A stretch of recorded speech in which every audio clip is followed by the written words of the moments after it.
Hello guys, welcome back to another video. Today we'll be going through trading ranges and how I use it to trade crypto for myself.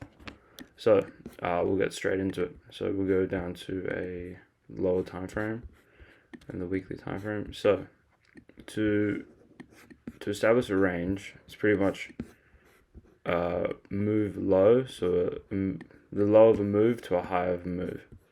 So if we go to here, we use this as the range low. So what you do is you eye out where the low of the move would be. So it would be this wick low here.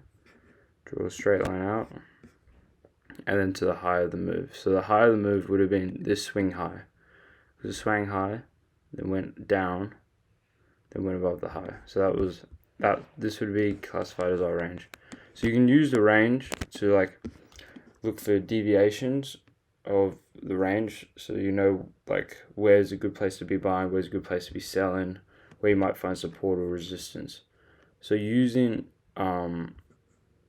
this range, we can see that the mid, so this is the 50%, this dotted line, this is the mid of the range. The mid range is being holding as resistance through here. So as we start off through here, this mid range needs to be respected very nicely. Respected, then bang, break through the range. We make this range high here as we go make a high and then lows, and then we then deviate to this range high couple, maybe like a day or two later. So if we go to, alright guys, we're back to this place. Just took me a minute to find it. So here was that high we saw in that 12-hour, then we pulled back. So this was clearly the range high here, this wick here. Pulled back into it, then we retested again, failed to get above, tried again, failed to get above, and then we finally broke through. However, this was a deviation. There might be RSI divergence here, not too sure. Let's see. Slight RSI divergence here. So see, this is using RSI. Oh, sorry, there is RSI divergence. This is what I was talking about, combining the confluence between RSI divergence and ranges. So here you can clearly see the RSI divergence. So from here to here, we're making that high, as I already showed you guys. And then from here to here is that lower high. If you guys haven't watched that video already, go watch the RSI divergence video in my channel. I'll put a link to it at the bottom of the video. But yeah, so this is two pieces of confluence. This would have been A plus short right here. You would have had your range high, RSI divergence. As soon as we close back inside, you wait for a retest if you can, as we got here over the range high.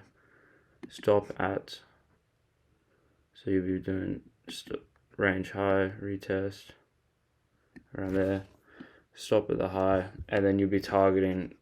This would have been a really nice risk to reward. There's your first target, the mid range, second target, range low.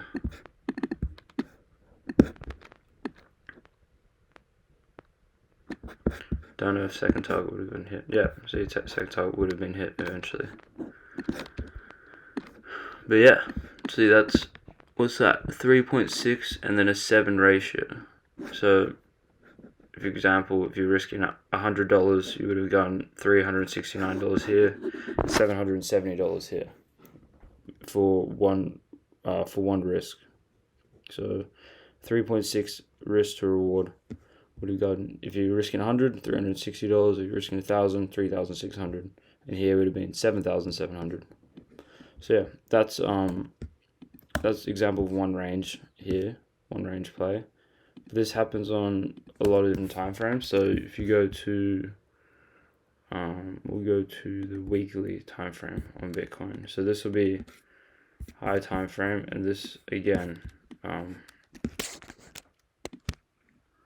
So now this range that we're working with would be probably this swing low here and this swing high here. So you can see even on the weekly time frame, alright, even if you're entering on the weekly, deviation would have gotten stopped out here. Deviation reclaim here. So look, if we go to the daily time frame.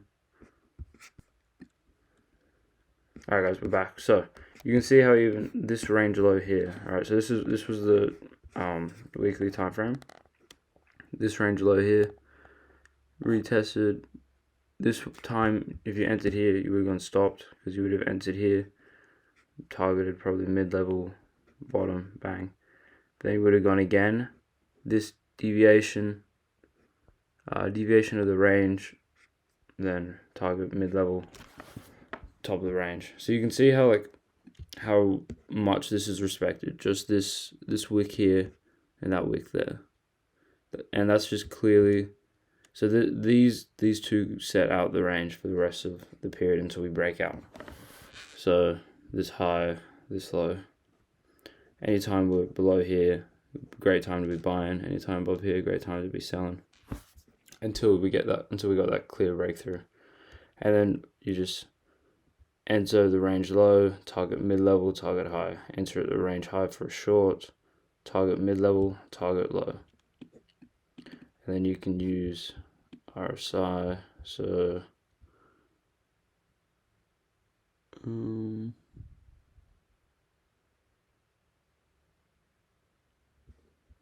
yeah, well, he was showing that this is super oversold here.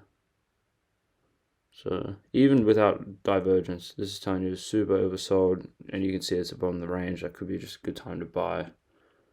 However, you can see it says it was super overbought. However, it still continued to climb. So that's why you don't always just use RSI as your one piece of trading. One more thing. So I remember I showed you guys this before in one of my other videos, but this isn't drawn the best, but you can see how, okay, so we'll mark out this range here. So you would have your lows as this swing low here, and your highs would be this swing high here. So again, clearly these lows weren't touched for a while because this was extremely oversold. This is a bit of a not super common, however it still works out the same with the top of the range at least. So you had your swing high here, failed to get above, deviation, you sell into the mid-level, then you retarget in the bottom of the range, which would have had to been a while. However, it still gets hit. Then you see this is deviation. This is also the bottom of Bitcoin at 15K. And then yeah, deviation, get back inside, and this rounded. See this here? This is like a rounding bottom. This part here. That's a very bullish sign. That's a very bullish pattern, I guess it is. Well, it's going up. Like when you have price going like this, and it's just rounding out. So that's very bullish compared to just going down and then up. The more you round out, the better it is. Obviously that depends on the time frame, but this is the daily time frame, so this would have, yeah, at least a week or two rounding out. So yeah, I think that's about it on ranges. So yeah, ranges can be used with RSI divergence, and then deviations. So deviation again is just when you break out of it's a fake out, if you've ever heard of that. So it's when people think we'll go lower, so break out of the range, people think we go lower, then we break back inside the range, and we prove them wrong. It's pretty much trying to make people think like here, right?